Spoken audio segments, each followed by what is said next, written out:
Welcome back to Teamwork and Tangents. We're not 100% on this title yet. It's our working title. It's a working title. So, welcome back to episode 2. Whatever it's called. Of whatever this is going to turn into.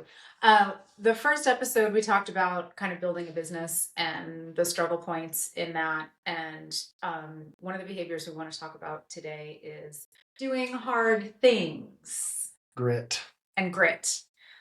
Because if there's one thing I don't brag on myself easy, and neither does Lance, honestly, to a fault for both of us. And I'm working on that with my coach as we speak.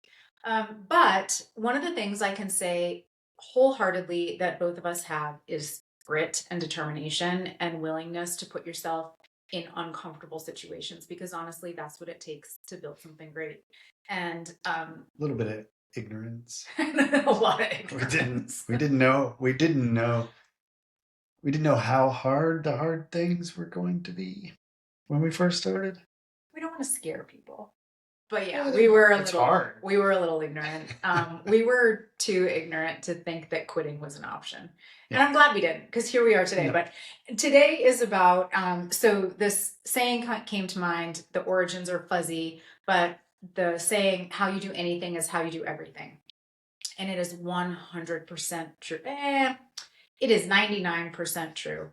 And so origins of this statement, Zen proverb, or T. Harv Eker, or Marcus Aurelius. It's just kind of always been there. We don't really. But the idea is the same. The idea is the same. But the idea is that if you never put yourself in an uncomfortable position and push through something tough, you're not really going to achieve much. And that's if you are working for somebody else. That's if you're working for yourself, because sometimes you just have to push through the suck. Self-improvement and grit have kind of always been. Well, you can train yourself to do hard things by doing small things that you might not want to do, but you do them anyway. It's like working out. Yes. I just had my CrossFit coordinate t-shirt on, and I should have kept it on. But honestly, going to the gym is probably the most easily translatable action that you can do for yourself to push through hard things. Because let's face it, nobody feels like going to the gym at 5 a.m. or 6 a.m. and doing burpees and lifting things and sweating and being uncomfortable. Nobody really loves it until it's done. Same thing with food choices. But you do it anyway. You can do food choices. You can look at a dessert and want it, and it might be a hard thing to say no. Mm-hmm. But when you do say no, you're proud of yourself, and it flexes that muscle, that self-esteem muscle, and that confidence muscle that carries into how you do everything else. So how you do one thing is how you do everything. Kind of the easiest thing to do is to start with the smaller hard things, and then that helps build confidence and train your body that, hey, I do hard things and I survive, and then I come out the other side with a bigger dopamine bump or adrenaline or whatever you're getting out of that. Then you just build on both. And so the translation, the food or the gym or the hard physical thing, whatever that is, when you push through, it trains you so that when you are on the field in business, when the hard thing comes up, you push through it, right? I don't necessarily feel like leading staff sometimes. I don't necessarily feel like doing my soap notes or approving a content calendar or analyzing statistics. Actually, that's a lie. I freaking love statistics in business. I love looking at numbers. But there are a lot of things that I don't necessarily love, but you do them anyway, is the point. So kind of think about.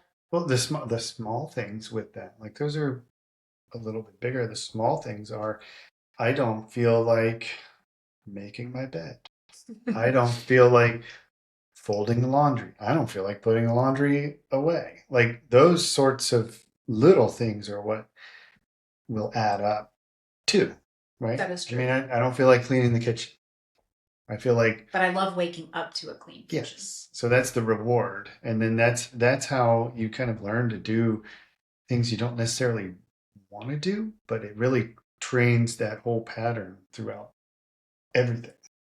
Because let's face it, for most of us, if we are just completely driven by, gosh, what is it? Our id, our kind of unconscious, ruled by desire side of our personality, we're eating junk or watching mindless bullshit all day long. We're not pushing ourselves anywhere physical because it just doesn't feel good. And we're probably not achieving much. And I don't want to be that person. I want to be this person who pushes herself. So we really wanted to pop on and kind of think about what are the things that you can do that will push that comfort zone. And if you're already waking up and you have a routine and you're doing the things, awesome, keep doing it. It's probably already translating into your life.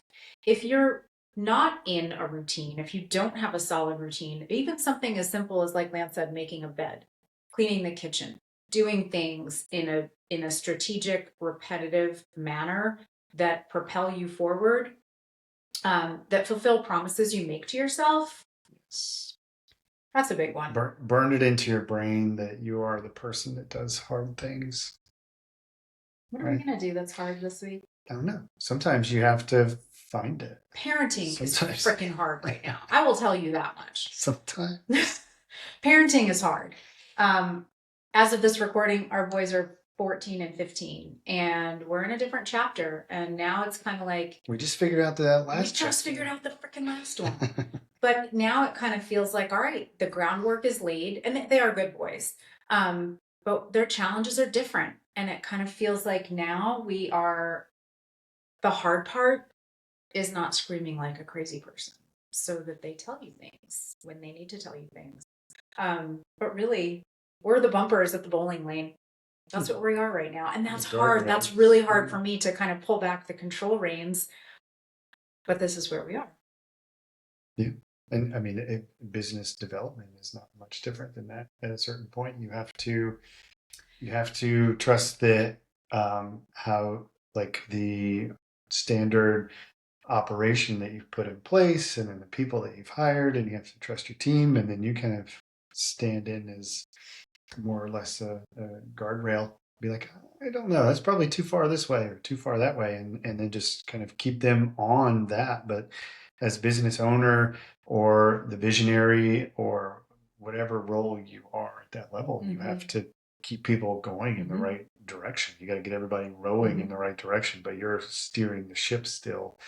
And just like in raising kids, you kind of have to back off a little bit each time and let them do a little bit of what they need to do, and just trust that what you've done up to that point is the right thing. And we've noticed that too, as business has grown. You're like, wow, we've got some very capable, competent people that are really working things in the right direction. We have an awesome team. Lance and I actually took a 2-week vacation, and the business ran without us the whole time, which was, I'm super, super thankful for that. But yeah, guardrails. Nobody even missed.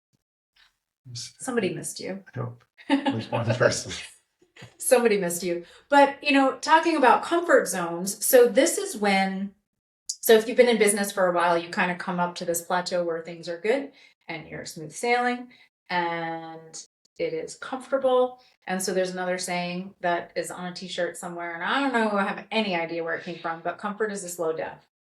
And it is 1000% true, because Lance and I are kind of feeling the itch to build something else. And so we've been exploring other locations, and just checked out a spot in Sanford where you just started this little passion project. Who knows what this is going to turn into?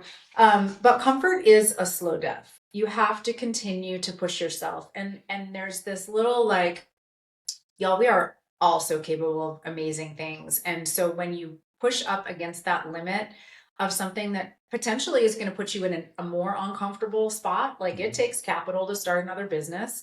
It's nicer to sit on a pile of cash for a rainy day, but To build something, you have to risk. And so we are kind of pushing up against that edge of risk again. Yeah. And the part of us all that wants us to stay small and comfortable says, no, don't do it. That's too risky. What if this? What if this? What if you lose staff? What if the economy tanks? What if the freaking road goes under construction when we first move in? Which that is, what if there's a pandemic? I mean, the part in all of us that is trying to protect us but also keeping us small will raise all of those fears. And we're not listening. Once the comfort, so in the beginning, discomfort is real easy to find. Because it's everywhere. It's everywhere. And then you'll get to a point where you start to feel more comfortable in certain aspects. And then the comfort begins to outweigh the discomfort. And that's when you plateau, and that's when you stop growing. Whenever you stop having the growing pains, then you have to go find them. You have to go find the pain points. You have to go find the part that is maybe not working, that's working okay, but not working as well as it could be, or a part that you could improve on. Maybe we can eliminate this and make this a little more efficient.